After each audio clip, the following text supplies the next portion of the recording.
देखो ये तो इनकी है नॉर्मल बुलेट ट्रेन शिनकानसेन, देख रहे हो इसकी नोक जो है ना वो आगे की इतनी लंबी नहीं है, हालांकि है तो ये भी लंबी पर उतनी नहीं है जितनी अभी मैं आपको हायाबुसा ट्रेन दिखाऊंगा। तो इन वाली ट्रेनों में तो मैं ट्रैवल कर चुका हूँ, 2-3 बार आपको दिखा भी दिया। तो ये देखो जी, ये है यहाँ की फेमस हायाबुसा ट्रेन। अब इसकी आप नाक देखोगे ना आगे से भाई साहब, अराउंड 15 मीटर की है, विच इज अराउंड 45 फुट की।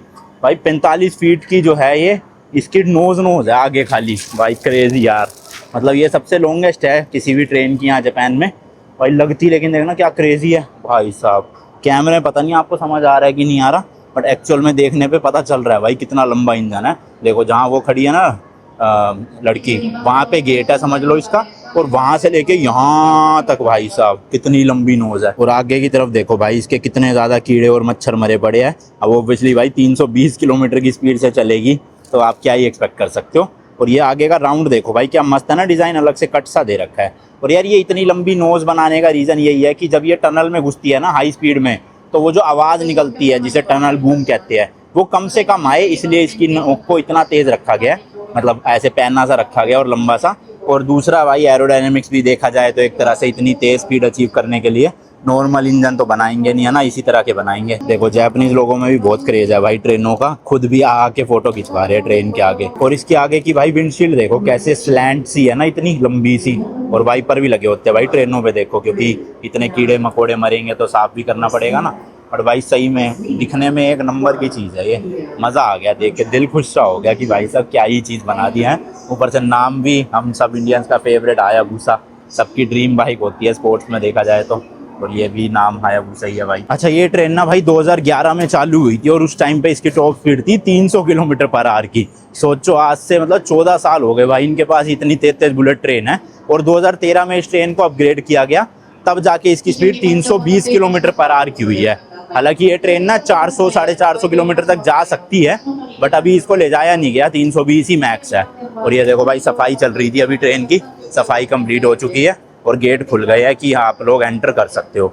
मतलब मैं नहीं, मेरी तो अगली ट्रेन है, ये अभी 1 बजे वाली है, कहीं और जा रही है शायद। देखो भाई यहाँ पे ना लोग ऐसे धक्का मुक्की नहीं करते ट्रेन में चढ़ने के लिए, यहाँ सिंपल लाइन बना के ऐसे पेशेंस के साथ खड़े रहते हैं और फिर एक एक करके अंदर एंटर होते हैं। तो ये चीज़ तो मुझे ना यहाँ जापान में बहुत बढ़िया लगी, सब लोग थोड़े ना सिस्टमेटिक वे से चलते हैं, ऐसे ज़बरदस्ती का वो नहीं है हल्ला बुल्ला, समझ रहे हो।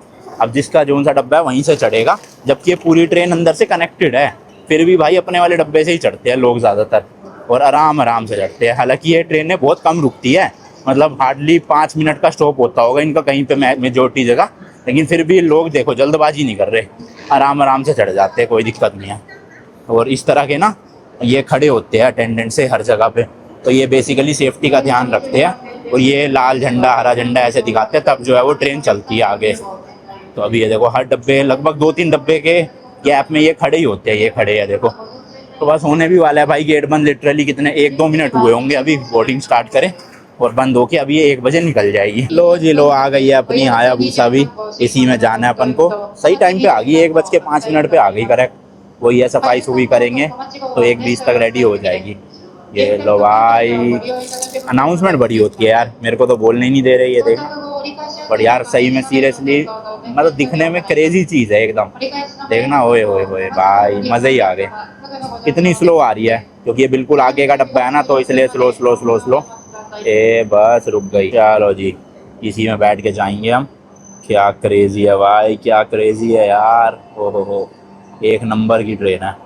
चलो जी अब ये पूरा स्टाफ जो है अंदर जाएगा फटाफट, पहले लोग उतरेंगे एक्चुअल में, जो वहाँ से आ रहे हैं ना वो लोग हैं अंदर, फिलहाल ये उतरेंगे, फिर खाली होएगी ट्रेन, उसके बाद जो है फिर ये लोग सफाई करें। चलो जी चलो, उतरो, लेट्स गो जल्दी। अभी देखो ये ना वहाँ से आ रही थी तो इसका नंबर था हायाबुसा 14, अब ये यहाँ पे रेडी हो रही है तो अब इसका हायाबुसा 23 बन गया क्योंकि ये जा रही है उस तरफ।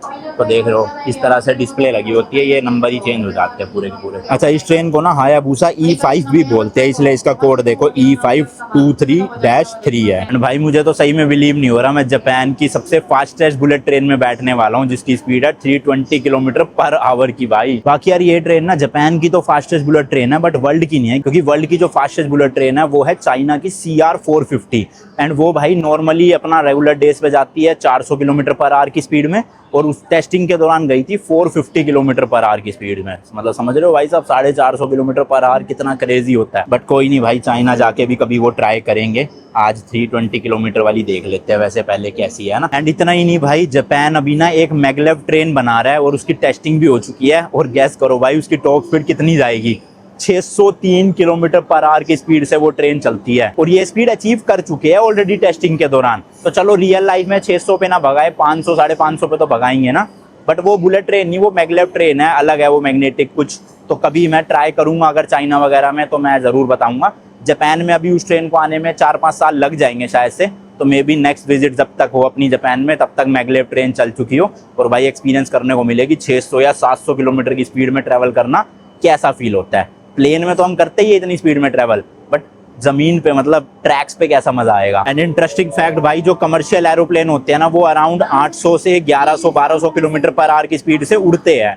सोचो जिस दिन इंसानों ने ऐसी ट्रेन बना ली जो 1000-1200 किलोमीटर की स्पीड से चल रही है, तो भाई रेवोल्यूशन टाइप का ही हो जाएगा, है ना। देखो टिकट कुछ इस तरह की लगती है भाई, टोक्यो टू शिन हैकोडेटे होकोटू करके 1:20 की ट्रेन है। Car number 1, seat number 4A, Hayabusa 23 इसका नाम है। एंड ये है भाई जापान रेल पास 7 दिन का, ये 50,000 येन का लिया था मैंने, यानी इंडिया के 31,000। तो जापान रेल पास से रिलेटेड सारी इन्फॉर्मेशन लेने के लिए ना मेरा फर्स्ट बुलेट ट्रेन वाला वीडियो देख लेना, ये मैं स्क्रीन पे लगा दूंगा, उसमें सब कुछ डिटेल में समझाया हुआ है मैंने जापान रेल पास से रिलेटेड। चलो भाई चलो, सफाई हो गई है, गेट खोल दिए गए हैं, लेट्स गो। ये देखो भाई, जापान की सबसे फास्टेस्ट बुलेट ट्रेन में एंट्री कर लिया हमने। मेरी सीट है 4A। तो इसमें क्या है, 3 और 2 वाली कॉन्फ़िगरेशन है। 3 सीटें देखो इस तरफ है, 2 इधर है। अपनी है 4A, ये है विंडो वाली सीट। देखो इस तरह की सीट्स है भाई, आपको टूर दे देता हूँ। सीट तो साफ़ सुथरी है, साइज़ थोड़ा सा छोटा है। जो मैंने उस दिन ट्रेन ली थी उसमें साइज़ बड़ा था। यहाँ पे आप देखोगे ट्रे दे रखी है इस तरह से खाने के लिए। इसमें वो भी है अपना एक ग्लास होल्डर टाइप का, बंद कर देते भाई। यहाँ पे एक हुक दे रखा है कपड़े वपड़े टांगने हो कुछ आपने। देन इधर एक ग्लास होल्डर ये है, एंड मैगजीन होल्डर है। यहाँ पर कोई भी फुट रेस्ट नहीं है। नीचे आप देखोगे तो हर सीट पे यहाँ पे एक सॉकेट दे रखा है चार्जिंग के लिए। ये जो बटन है ये रिक्लाइनिंग बटन, इसको दबाओगे तो सीट पीछे रिक्लाइन हो जाएगी। बाकी ये हेड रेस्ट है जो एडजस्टेबल है। देखो हाइट के अकॉर्डिंग आप ऊपर कर सकते हो, नीचे कर सकते हो। बाकी अगर आप लोग ज़्यादा ट्रैवल कर रहे हो ना एक साथ, तो आप पूरी सीट को घुमा भी सकते हो, शायद हाँ घुमा सकते हो। देखो ये हुक सा दे रखा है, इसको प्रेस करके ये सारी सीटें ऐसे हो जाएगी, तो आप 6 लोग आमने सामने बैठ सकते हो बढ़िया से। बाकी एक यहाँ पे भी हुक दे रखा है देखो इस तरह का, और एक ये विंडो दे रखी है बढ़िया सी जिसमें ब्लाइंड है, आप इस तरह बंद भी कर सकते हो भाई बढ़िया। तो 3 सीटें हैं, विंडो वाली मेरी है, मतलब ये नहीं आगे वाली है। एंड ऊपर इस तरह का पूरे लगेज का वो दे रखा है, आप यहाँ पे लगेज रख सकते हो। एंड भाई ये जो आज की अपनी जर्नी है ना, ये है 860 किलोमीटर की। जी हाँ भाई, ये ट्रेन 860 किलोमीटर सिर्फ और सिर्फ 4 घंटे 25 मिनट में पहुँचा देगी। इमेजिन कर पा रहे हो भाई, 860 किलोमीटर 4.5 घंटे में। मतलब आप थोड़े किलोमीटर और मिला लो, समझ लो दिल्ली से आप मुंबई जा रहे हो ट्रेन में, और लगभग 22 से 23 घंटे लग जाते हैं। मतलब आप शताब्दी या फिर फास्ट ट्रेन में भी जाओगे ना किसी। लेकिन ये अगर ट्रेन इंडिया में आ जाए और दिल्ली से मुंबई चलने लग जाए, तो भाई अराउंड 5 से 5.5 घंटे में मैक्स आपको दिल्ली से मुंबई पहुंचा देगी। और क्या चाहिए भाई, सब क्रेजी है ना। और रिक्लाइन देख लो भाई, काफ़ी सही हो जाती है। मतलब आप रिलैक्स्ड होके जाओगे पूरे रास्ते में, ऐसा कोई दिक्कत आएगी नहीं। और आगे भी देखोगे लेग रूम भाई इनफ है। मतलब मैं अगर पूरे पैर भी फैलाना चाहूँ तो स्ट्रेट फैला सकता हूँ। अच्छा खासा स्पेस है, मतलब एरोप्लेन जैसा नहीं होता कि कंजस्टेड रहता है।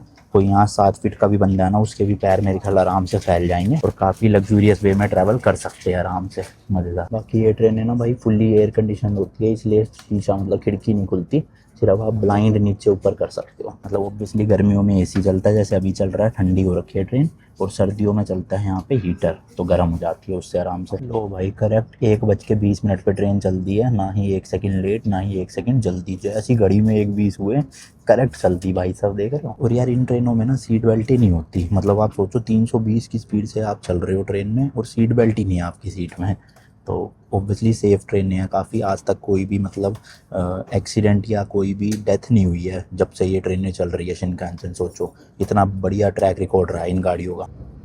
तो भाई अभी देखोगे आप ट्रेन जो है वो 298 किलोमीटर पर आवर की स्पीड से जो है वो चल रही है। शायद ये 300 हो सकता है किसी भी वक्त।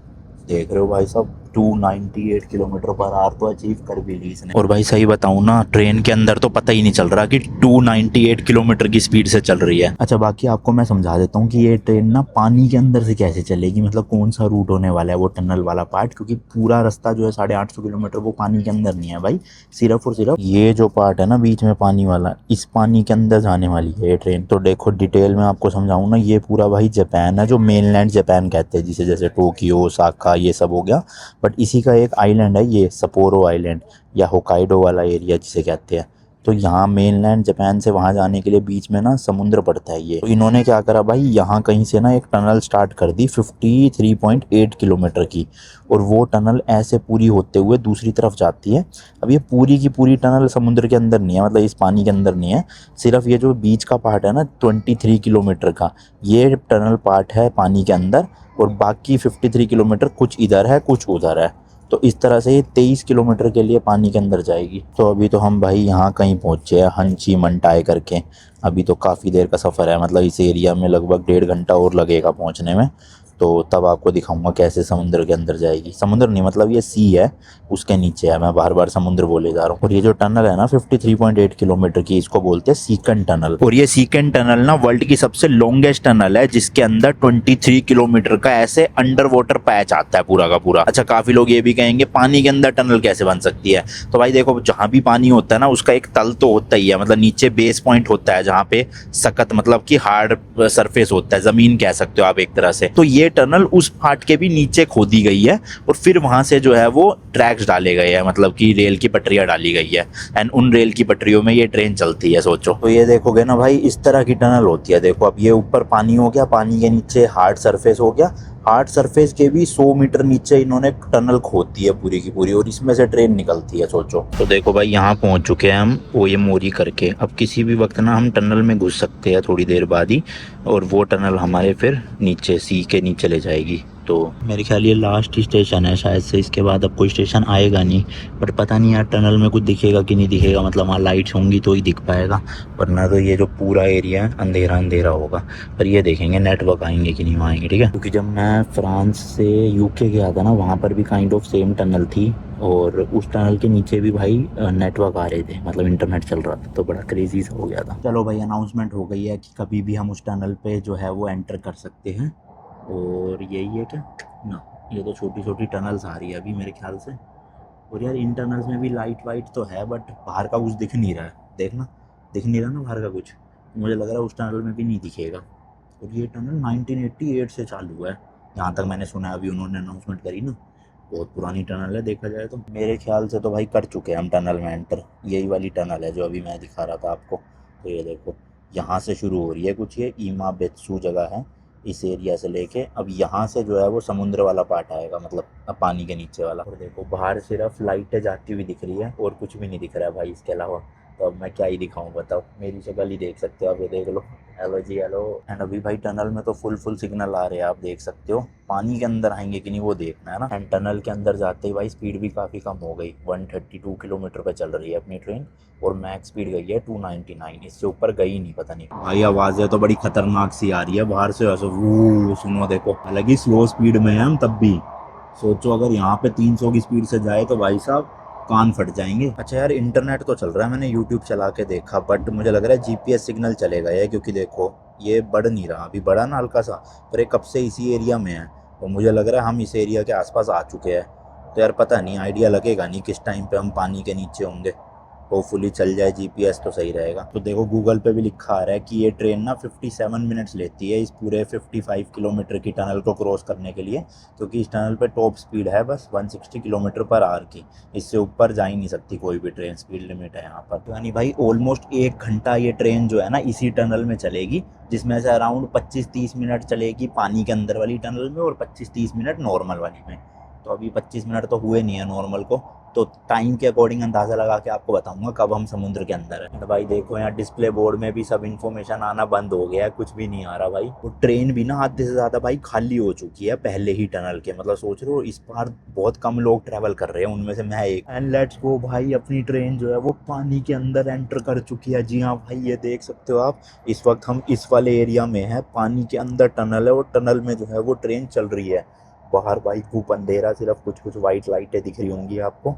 बट इस वक्त भाई लिटरली हम पानी के अंदर ट्रैवल कर रहे हैं। आप यकीन कर सकते हो भाई, जापान में हम बुलेट ट्रेन में बैठे हैं, वो भी फास्टेस्ट बुलेट ट्रेन जापान की, जो पानी के अंदर चल रही है इस टाइम पे। क्रेजी सीन भाई, क्रेजी सीन। ओए होए होए, हालांकि बाहर का कुछ दिख नहीं रहा, बट एक्साइटमेंट नेक्स्ट लेवल वाली हो रही है। अच्छा, बाकी ये तो है भाई ट्रेन के छोटे वाले वॉशरूम, मतलब नॉर्मल वॉशरूम। यहाँ पे बच्चा है अगर आपका, तो उसका डाइपर वाइपर चेंज करना है, इस तरह से कर सकते हो। ये टॉयलेट सीट हो गई, इसमें भाई पूरा प्रेशर जेट वगैरह सब कुछ मिलेगा। फ्लश करने के लिए सिंपल यूं करना है और फ्लश हो जाएगा वहाँ पे। वो देखो छोटी सी एक वॉश बेसिन दे रखी है, ये भी सेंसर वाली है, हाथ करोगे पानी आ जाएगा। और ये बच्चा हो उसको बिठाना हो तो यहाँ बिठा सकते हो। तो ये तो छोटा बाथरूम है, लेकिन ट्रेन में एक और बड़ा बाथरूम है हैंडीकैप लोगों के लिए भी और नॉर्मल लोगों के लिए भी, वो भी दिखाता हूँ। ये देखो भाई, यहाँ लिखा हुआ है वेस्टर्न सीट में आपको इस स्टाइल में नहीं बैठना। बाकी ऑलमोस्ट हर डब्बे के एंड में ना इस तरह का डस्टबिन लगा होता है, जो भी कूड़ा फेंकना आप यहाँ आके फेंक सकते हो इस तरह से। देखो, और दरवाजे तो मैंने बताए थे ऑटोमेटिक होते हैं, जाओगे तो खुल जाएगा। ये है देखो वो बड़े वाला बाथरूम, स्पेशली हैंडीकैप लोगों के लिए। और इसमें देखना कितनी जगह भाई, यहाँ मैं खड़ा हूँ और ये पूरा भाई साहब लिटरली एक होटल रूम जितना बाथरूम होता है वही साइज है। एंड दरवाज़ा भी देखोगे ना बहुत बड़ा है, इसका स्लाइडिंग वाला होता है, ऐसे खुलता है। अभी खोल के दिखाऊंगा ये बटन दबा के। वॉश बेसिन यहाँ भी मिलेगी, हैंडल दे रखे है, वहाँ हैंडल है, वो टॉयलेट सीट है। बाकी एक शीशा लगा हुआ है यहाँ पे, जिसका क्या यूज़ है मुझे नहीं पता। बाकी सब वही है, बटन फ्लश वगैरह का। तो देखो सबसे पहले तो इसको अनलॉक करते हैं भाई, और बटन दबाओगे तो ये स्लाइडिंग होके खुल गया पूरा। है ना मस्त भाई साहब, बड़ा सा गेट। इस तरह की भाई वैनिटी भी लगी हुई है, मतलब यहाँ पे आपको फेस वॉश करना हो, हाथ धोने हो, साबुन पानी। और ये क्या हवा वाला होगा शायद ये, हाँ हैंड ड्रायर है। और सामने ये शीशा लगा हुआ है भाई, मस्त लाइटें वाइटें लगी हुई है, देख रहे हो। और अगर प्राइवेसी चाहिए ना आपको, तो यहाँ से आप इसको यूँ बंद भी कर सकते हो। देखो अब ये पूरा प्राइवेट एरिया बन गया। मैं ब्रश वगैरह करना चाहूँ, फेस वॉश करना चाहूँ, आराम से कर सकता हूँ। एक हैंगर भी दे रखा है, कुछ टांगना मांगना हो, मतलब अच्छा खासा स्पेस है भाई। ये देखो सामान वगैरह रख के आराम से अपना यूज़ करो। पर 4-4.5 घंटे की ट्रेन में क्या ब्रश करोगे आप, है ना। देखो इस तरह के लगेज वाली ना ट्रॉली भी बनी होती है, यहाँ पे आप अपना सूटकेस वगैरह रख सकते हो। वैसे तो सीट के पीछे भी जगह मिलती है, ये वाली सीट होती है लगेज वालों के लिए, तो आपको पहले ही बुक करवानी पड़ती है बोल के। पैसे कुछ अलग नहीं होते, सेम चार्जेस होते हैं, बट बोलना पड़ता है कि मेरे को लगेज वाली सीट चाहिए, तो यहाँ आप लगेज रख सकते हो। वरना तो ये रैक है। अपने वाले डब्बे में ना सीटें कम है, क्योंकि आगे इंजन है ना ड्राइवर का, वहाँ तो मैं जा नहीं सकता ऑब्वियसली, इसलिए थोड़ी सी कम स्पेस है यहाँ पे। और भाई बस टनल से बाहर आने ही वाले हैं हम, शायद से 1-1.5 मिनट की और रह गई है, या हो सकता है और भी कम हो। निकल गए ये है भाई, ये आ गए हम वापस से ऊपर ज़मीन में भाई, समुद्र के अंदर। एक तो भाई मेरे मुंह से बार बार ना पता नहीं समुद्र निकले जा रहे हैं, पानी के अंदर टनल थी। और देखो यहाँ से यहाँ तक कितनी जल्दी डिस्टेंस कवर कर लिया इसने।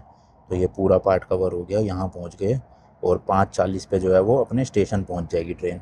5:40 है या 5:47 है, तो वही 15-17 मिनट बचे हैं टोटल। सामान वगैरह भाई पैक कर लेता हूँ सारा। चार्जिंग भी हो गई है फ़ोन की मस्त अपने। अभी भी ना छोटी मोटी टनल्स तो आए जा रही है बार बार, मतलब वो पहाड़ों वाली टनल है कि पहाड़ काट के बना रखी है, बट वो मेन जो 50-55 किलोमीटर वाली टनल थी वो ख़त्म हो चुकी है पूरी। स्वागत है आपका भाई होक्काइडो में। ये देख सकते हो आप, बिल्कुल नॉर्थ पार्ट है ये जापान का, या आइलैंड ही है काइंड ऑफ। लो जी लो, पहुँच गए हैं। खुल जाओ भाई जल्दी जल्दी, गेट खुल जाओ खुल जाओ खुल जाओ।